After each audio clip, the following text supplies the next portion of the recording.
Good morning. On this week's installment of The Professor Helps, I'm going to talk to you today about infinite expansion.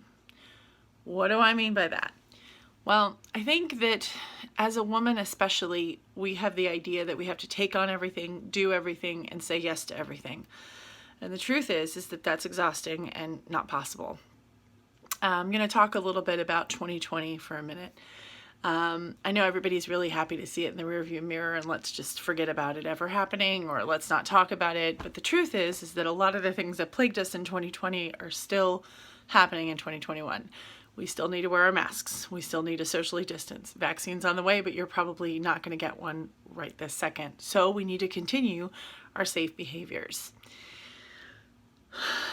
In that same vein, we also need to continue safe behaviors for ourselves. What do I mean by that?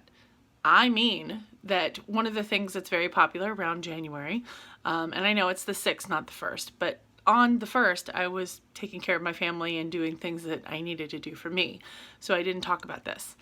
On the 6th of January, I want to talk to you today in 2021 about what promises are you going to make to yourself.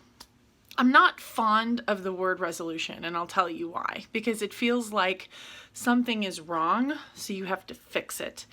I was thinking about this yesterday when I read a post from Jon Acuff, who is an author that I really, really love. He talks a lot about finishing your goals and how do you achieve them, and he has all these fabulous tricks that are backed by a lot of science and a lot of research. And one of the biggest ones is cutting things in half. So like if you want to lose 10 pounds, lose 5.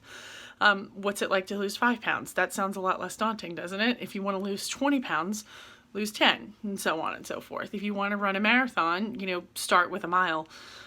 So I think that it's an important concept to think about when you're figuring out what you want to promise yourself for the next year. So myself, for instance, I'm going to do 3 things. I have decided that I, along with my partner, we're giving up ice cream. And I gave up Pepsi 60 some odd days ago, and it has gone really well. I was very surprised by how easy it was, which sounds like a crock till you do it. And you start to be intentional about what it is that you are doing, and you think about what it was that made those habits important in the first place. For more on that, you can go to my last post, which talks a lot about the podcast that my friend Vanessa and I just launched. And a promise I made to myself is to be bolder this year. A promise I made to myself is to give up ice cream. A second promise that I made to myself was to give up the snooze. Now, in comparison to ice cream, I think this is going to be way harder because I love to snooze. I love it. I love it. I love it. I love it. And there's a lot of science to back the fact that it doesn't really give you more sleep. It's actually not super healthy for you.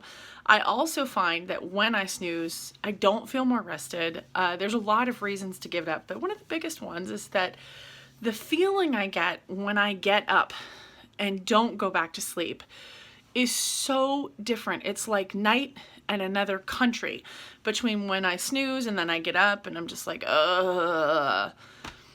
And the third thing that I am promising myself is that I am going to work to interrupt my partner less. And this one is really hard as well because it wasn't until recently that I realized this is what's happening. And so that was not an easy conversation to have.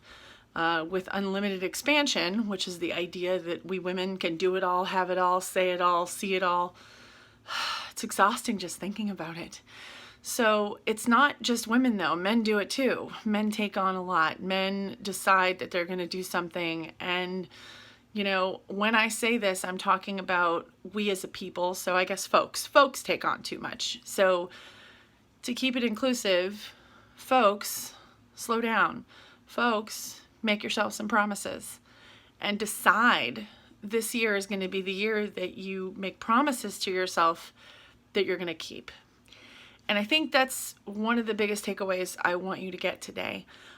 If this is helpful for you, please make sure to subscribe, hit that subscribe button, and then that way you don't miss any of my posts. I do one weekly. It's on Wednesday, and it is my dose of inspiration, motivation, and frustration. For instance, it might really frustrate you to be told on the 6th of January to maybe come up with a promise for yourself. But I think that that's a lot healthier than a resolution that maybe you've already broken. If you're being honest with yourself, was there a resolution that you made that you're having trouble keeping? Look at why. What's the why behind it? What is it that you're trying to do? Are you trying to lose weight?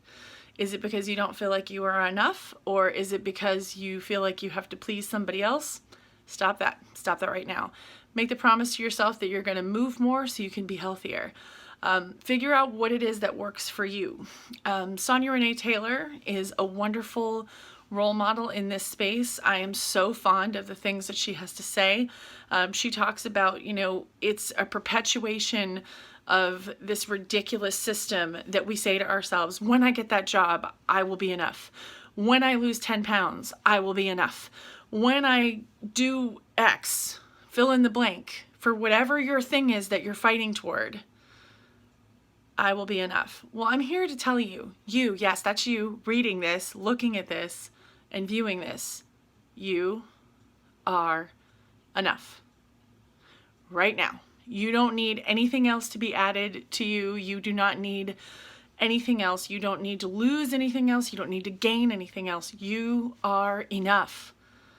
And if you want to lose weight, fantastic. If you want to work on your body, that's awesome. If you want to write a book and you feel like you need that to be enough, continue that path. Know, though, that you are enough right now.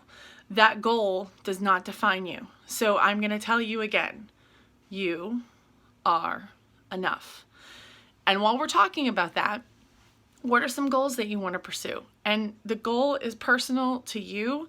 The reason that I bring this up is because I want people to know that while I have advice to spare, I am not perfect. I am all at once a work in progress and a masterpiece, and so are you. And that goes back to being enough. So while I get ready to leave you, what do you want to promise yourself this year?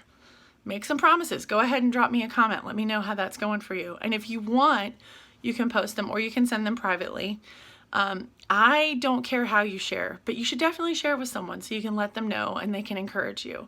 And if someone tries to tell you, oh, that's not a good enough goal, give them a wide berth and find somebody who's supportive, because the last thing you need is somebody to negate your promises to yourself. One of my promises to myself is going to be to say no more this year.